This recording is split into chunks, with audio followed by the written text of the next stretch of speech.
never stop working hard. Each day I feel I have to improve. Hard work, determination. I've got to keep pushing myself.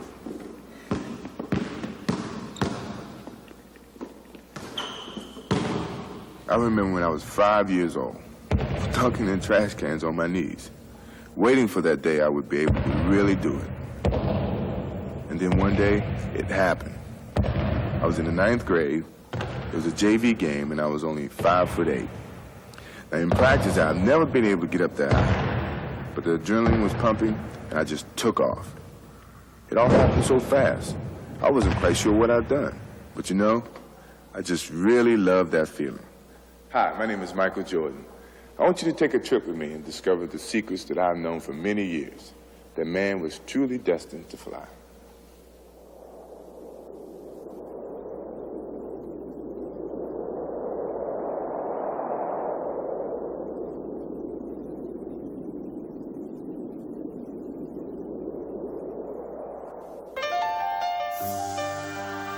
A young man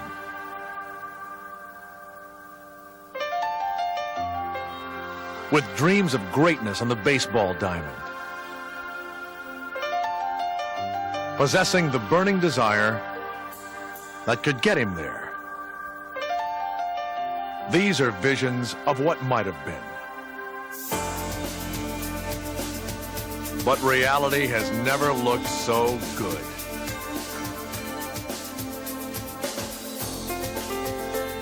Yesterday's Little League hero has become today's most captivating athlete.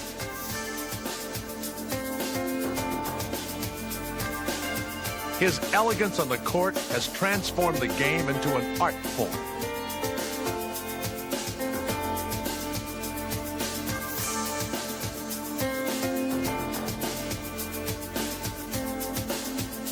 A relentless competitor who fears no one. He overwhelms the opposition,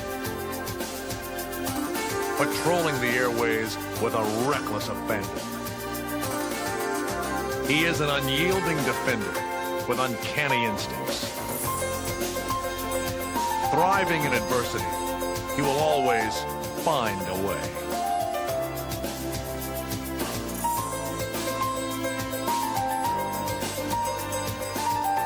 And while strength is usually found in numbers, his comes from within. I'll tell you a story that I think summed the whole thing up.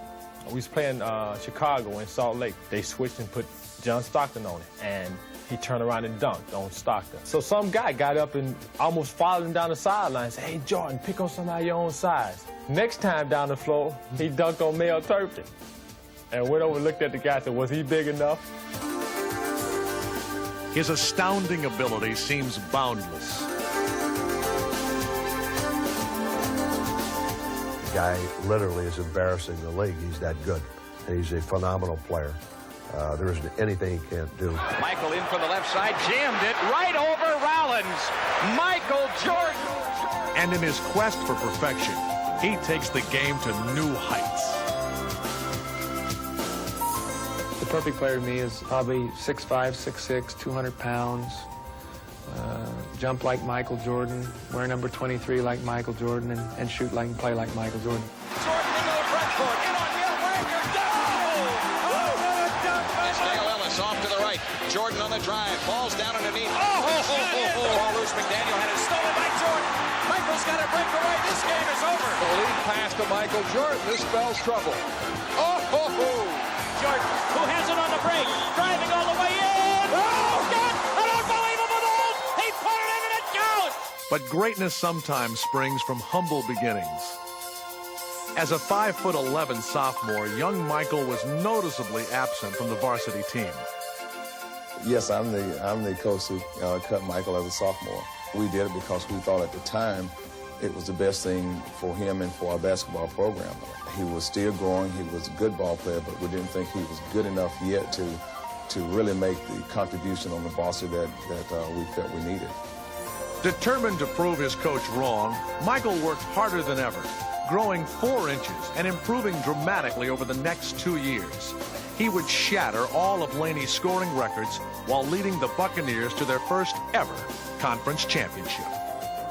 The high school All-American chose the University of North Carolina, and academic advice was soon to follow.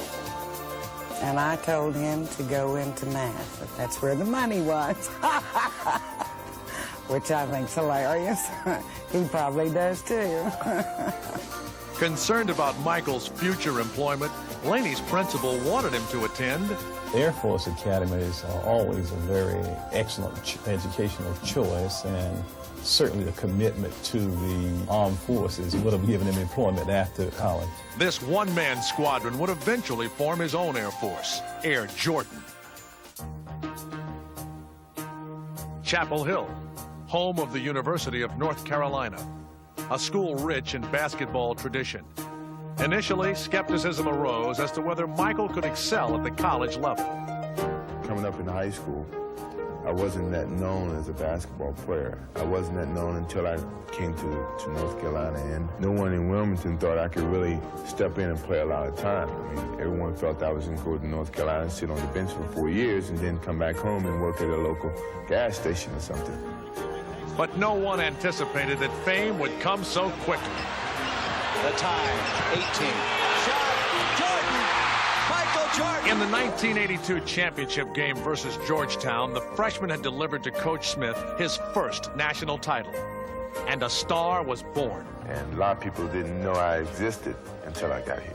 So when I hit that shot, I felt like I was different. You know, I won a national championship. I think the people started to recognize my talents more, and I started to get more publicity in that sense. So I think that shot really put me on the map, if you want to say. Michael's winning basket propelled him into the national spotlight, and a new aura of confidence was apparent to all. What Michael really did was improve considerably between his freshman and sophomore year. He grew a couple inches, he matured physically, and just became a sensational player. He was very inconsistent as a freshman, but he's one of the most competitive ones we've ever had in our drills. He wanted to get better, and then he had the ability to get better. There's a steal by Doherty. Here comes Michael Jordan. Matt Doherty passes to Jordan. I guess that is a pretty fitting end to the ballgame. Jordan, look at that! Kenny Smith looking for Jordan. In practice, Michael barraged his teammates with his game-time moves. We always had to go against each other every day, and trying to stop him was it was a joke, really. Of course, we had to force him baseline, and he'd get around the baseline, it was dunk. And then you go in the locker room after practice, and he would remind you all night long. Jordan coasted through his sophomore campaign, capturing Player of the Year honors. But the pressures of a #1 ranking hindered his play early in his junior season. The excessive expectations had him trying too hard to please others, and he needed guidance to redirect his focus. Coach Smith could notice it. I mean, he showed me film from my sophomore year and the beginning of my junior year, and it looked like a total different person. It made me see exactly what success had done to me, and I was able to deal with it from that point on. I remember we were playing NC State, and I cut my hair. I was bald-headed. I said, I'm washing away with the way I started off with the season. I set my own expectations of myself, and I just started to play better basketball. Michael would rebound beautifully. About 14. Rebound. Dominate the competition, and go on to lead the ACC in scoring. But after being named the top collegiate in the nation for the 2nd consecutive season, he made the difficult decision to walk away from Chapel Hill and forego his senior year. Well, to tell you the truth, I really just decided, I guess, an hour and a half ago. I didn't know I was, 50-50, and I talked to Coach this morning, and he helped me, and my parents helped me, and everything looks bright for me, and it's I think the future holds hopefully the best for me, and I just I felt that would be better for me to start now while I'm young. Although Michael went hardship, he returned to Carolina the following summer to get his degree. More immediately, he was about to become the cornerstone of a rebuilding Chicago franchise. The Chicago Bulls picked Michael Jordan of the University of North Carolina. In preparation for the Los Angeles Olympics, Jordan led Team USA to a 9-0 record in a series of exhibitions against NBA talent.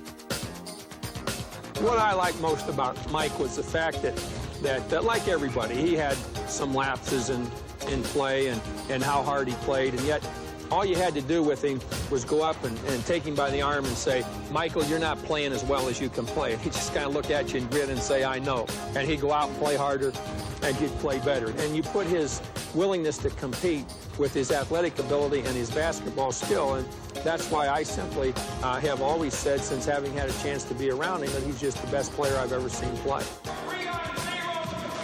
Named team co-captain by Bobby Knight, Michael made it clear he would have no problems with the fiery coach. And he wants the best for his players, and, you know, really that's somewhat similar to Coach Smith, except for the language, but, you know, I can get up with that.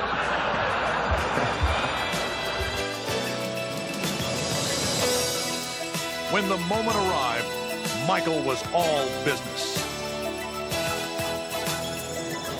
The 23rd Olympiad would provide the forum.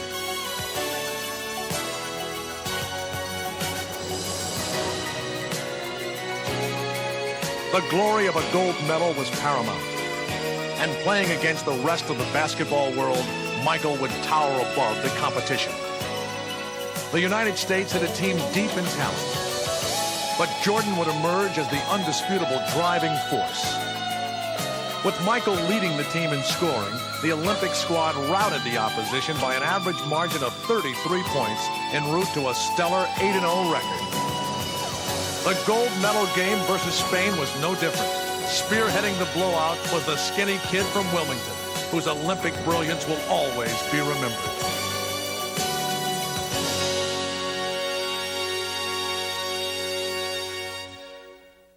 That was a special moment for me, because I guess I can go back to his childhood days, and he always said to me, one day I'll be Olympian, and I said, yeah, sure. And then to win the gold medal, I mean, it was so thrilling. It was one of my special moments, and I always remember when he put it around my neck. That was a special bond that I guess will be with me in memories that no one would take away from me. It was in this house in Wilmington, North Carolina, where Michael's parents taught him the values of hard work and how to set goals to achieve his dreams. But it was his daily battles in the backyard with his older brother Larry that fueled his competitive drive. Sanders ahead to Paxson. Pax with a lob for Jordan. Jordan steals it. Michael in deep. Turnaround shot.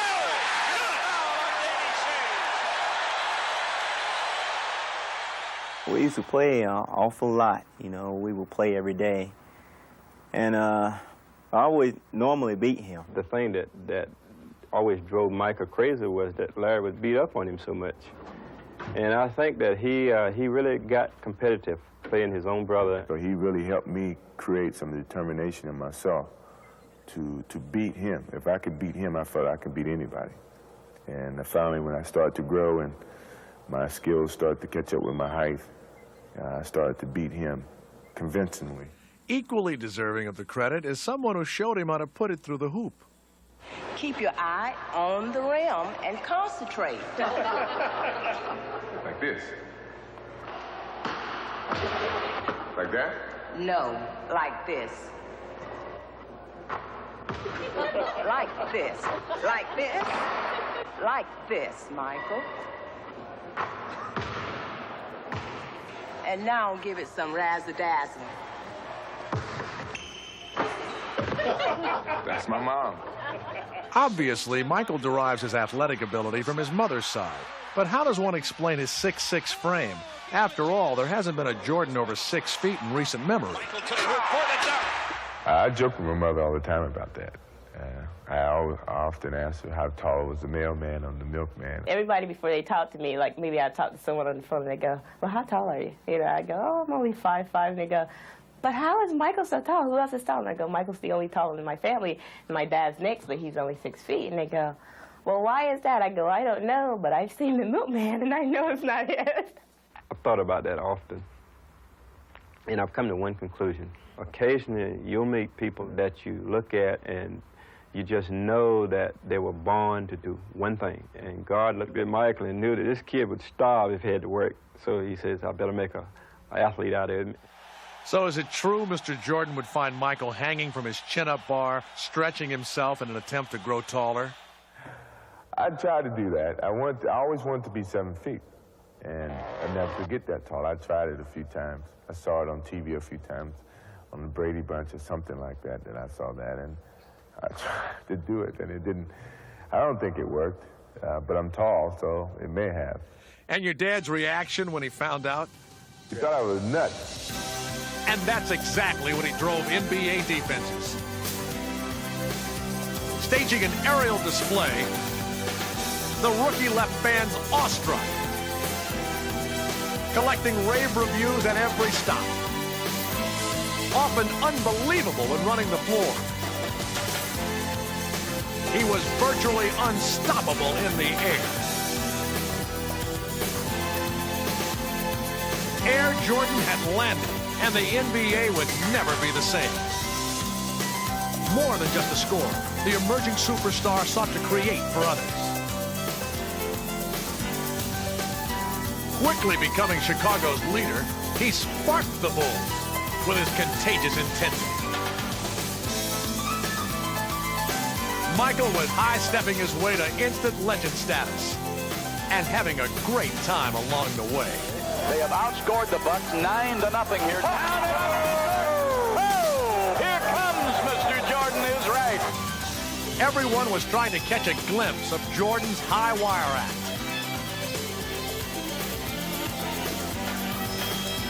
And he sent no one home disappointed.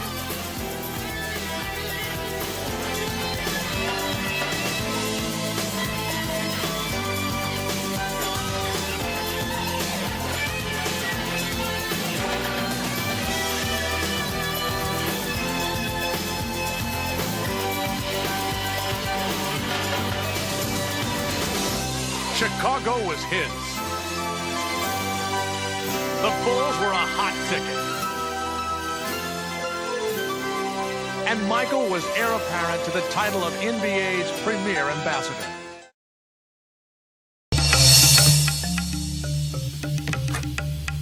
Okay, but you're the best in the world. I probably could practice for the rest of my life, and still it wouldn't matter. See, competing is not just a test for who's bigger or stronger. I mean, it really determines who has the bigger heart. And some people just don't have it. No matter what happens on the court, you still got to be able to compete for yourself.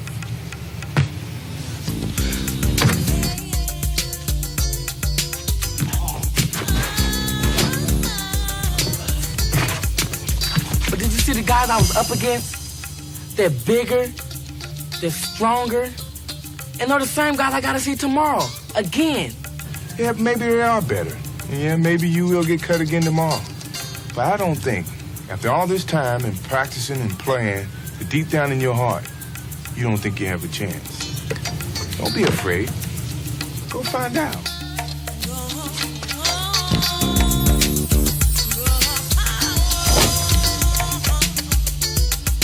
The best part of basketball is competing. For me, it begins as soon as I get to the arena, and I start to focus on that night's challenge. My pregame routine is always the same.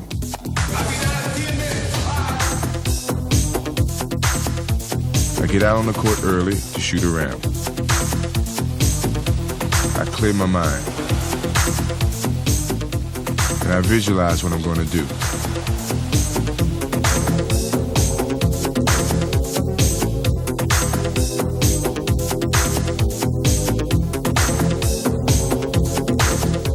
As the game gets closer, it's the only thing on my mind.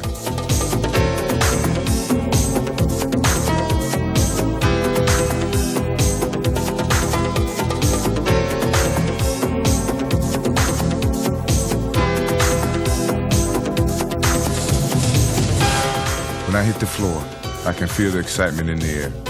It's almost game time, and I know I'm ready.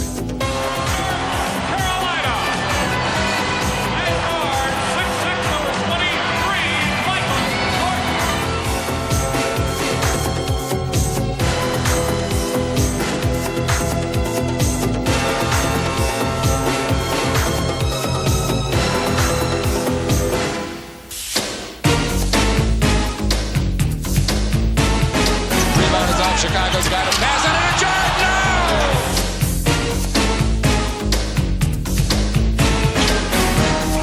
The bounce pass to Michael! Off to Jordan. Michael underneath for the dunk! Yeah. Power jam at Barkley's face! Now the beat the pressure. Jordan from Woodson. Look out!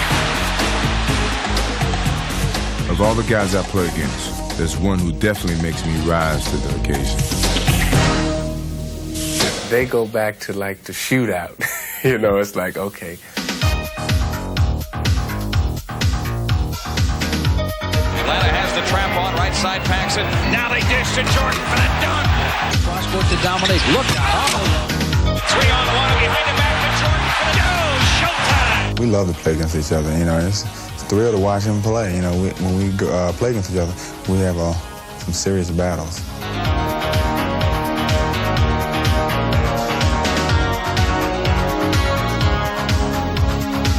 Mike come down and he said, and boom. Neat come down and he, boom. And they just go back and forth. And you know, Jordan had 30 at the quarter, Dominique had 22 at the quarter. And they'd be pointing at each other and, you know, yeah, come on with it. And they just go at it, you know, and it's good competition. You know, they're not trying to hurt each other, but they're playing hard against each other. They both trying to win, and after the game, they probably go out to the party.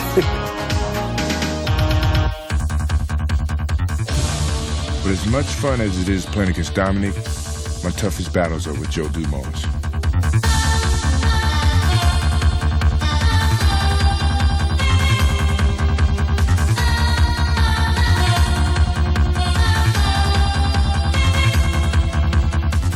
When it's time to step on the floor, it's all business, and it's not fun and games anymore. It's a war.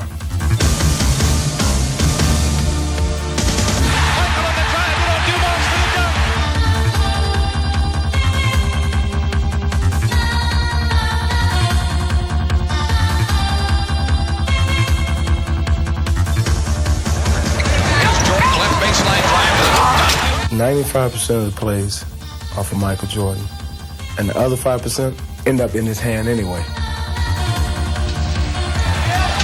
Michael starting his drive. Look at the spin move. Count it! And he's fouled. You become consumed by Michael Jordan. You become consumed that he's out there.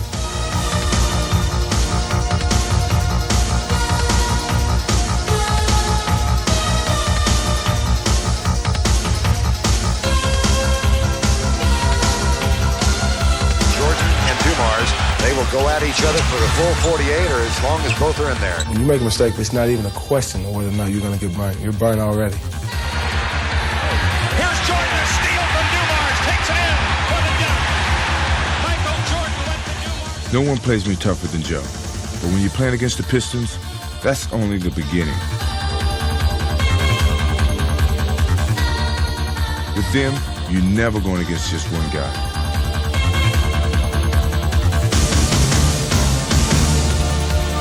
Playing against Michael Jordan is the ultimate test for our defense. If you could defense Jordan, you could defense anything in the league, anything in the world. Play him straight up. Everybody cheat off your man. Gotta stay close. It doesn't entail me playing you necessarily. It's our five playing you. They do more than just play me. They punish me.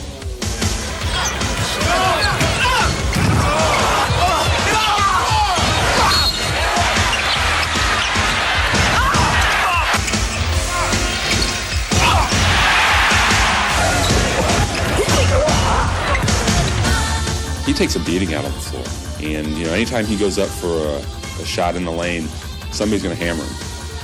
They even have their own set of rules for me, though they don't like to admit it. The Jordan rules. Is that something you guys made up?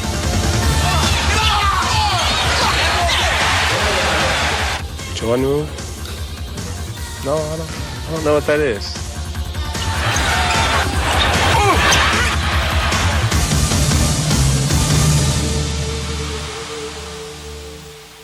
The Pistons make me work harder than any other team I've ever played against. We make each other work hard because neither of us will ever give up trying to find an advantage. That's why they're my ultimate challenge.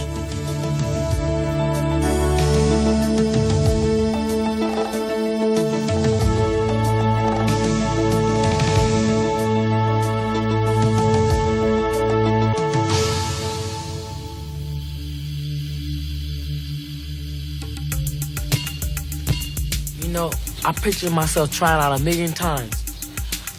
A whole year. And if I screw up tomorrow, it's all for nothing.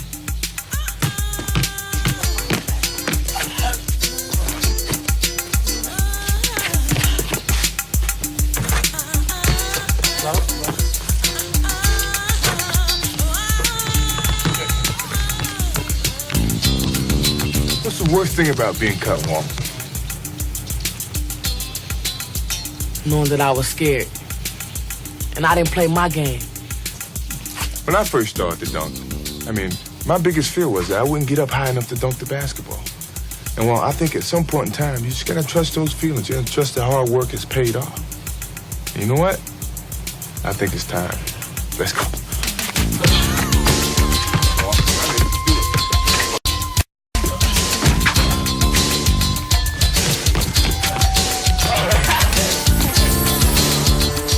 Dunking is such an overpowering way to score. It's only worth 2 points, but it can demoralize the other team. When I have the ball, I can see it in their eyes. They'll do anything they can to stop me from dunking on them. First, I take it right at them. If they cut me off, then I improvise.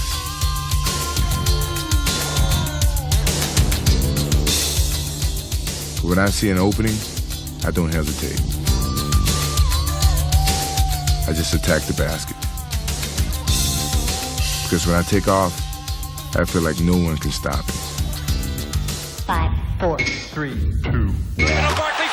I like In Your Face particularly. I love that one when he comes down and just dunks on somebody. Michael on the drive against Harper. Down the lane for the dunk. A power jam with the right hand. To the hole for the jam. Right in the face of Thurl Bailey. Bounce dribble now to Jordan. Michael in for the left side. Jammed it right over Rollins. It doesn't matter who's guarding. It doesn't matter who's there. Patrick, Olajuwon, he's going to the basket. To the game. Jordan got the step. Jordan down the lane. Off to Michael. Past him. Jordan. I think his favorite dunk is the one where he gets on a breakaway and just jumps right inside the free throw line and just turns sideways. And leaned towards the goal and he was looking down in it.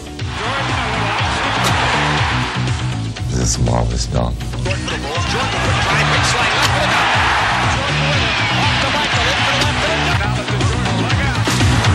One that I like, he's dribbling the ball, and I think they at Philly. And Barkley is about to jump, but Michael's already in the air. And Barkley said, well, forget it, he's up there already. I like that. I think the ones that are the most fun to watch is when he gets out in the open floor.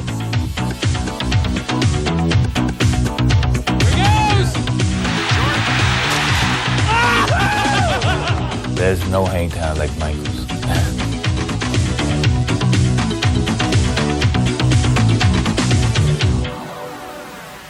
Makes it look so easy. He's so graceful, like a ballerina.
I don't know whether I really fly or not, but I do know that when I'm up in the air, sometimes I feel like I don't ever have to come down. Another breakout. Up to Michael. Coast to coast. Ahead to Jordan on a run. Give me some static. Give me some static. Give me some static. And on the drive into the left, all the way for the dunk and a foul. Michael back to the rack. Alley-oop to Jordan. Whoa. Jordan, the drive in the lane jam.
That's it, Walt.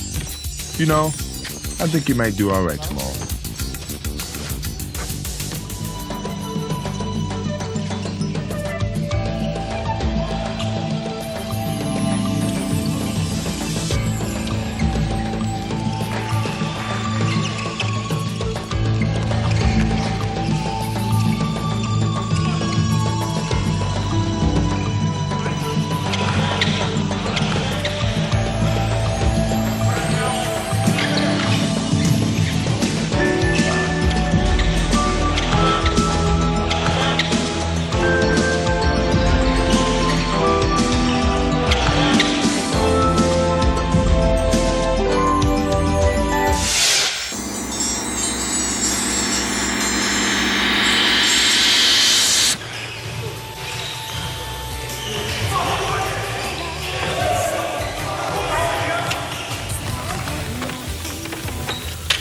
That's the way to play tough out there today.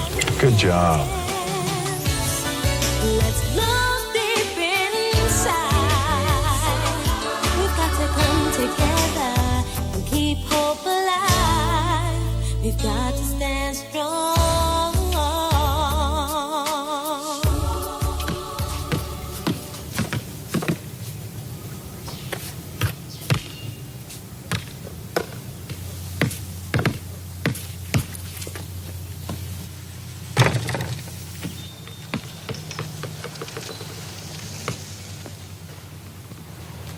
I know you like playing alone, but do you mind if I shoot with you? It don't stop. That was good. Says, Don't stop. It don't stop.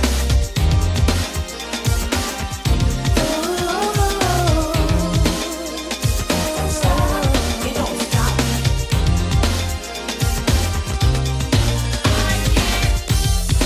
Ever since the day that I first wanted to live, a voice would say to me, don't stop. So I always knew just what I had to do. It was burning in my heart. Oh no, I can never let it go. So you can run and hide if you want to. Me, I'm gonna break right through. No matter what you do, remember, it don't stop.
It don't stop.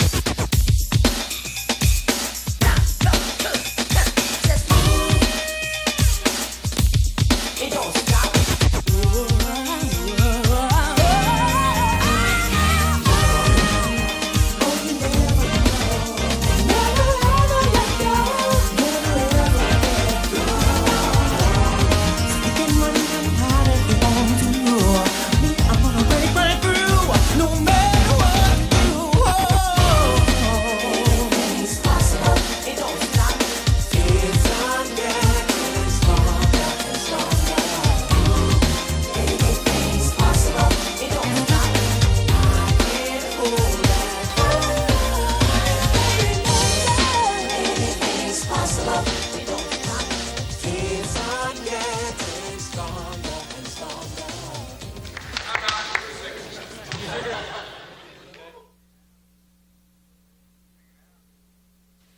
Just hanging out. Where do you want to put him? L.A., Hollywood.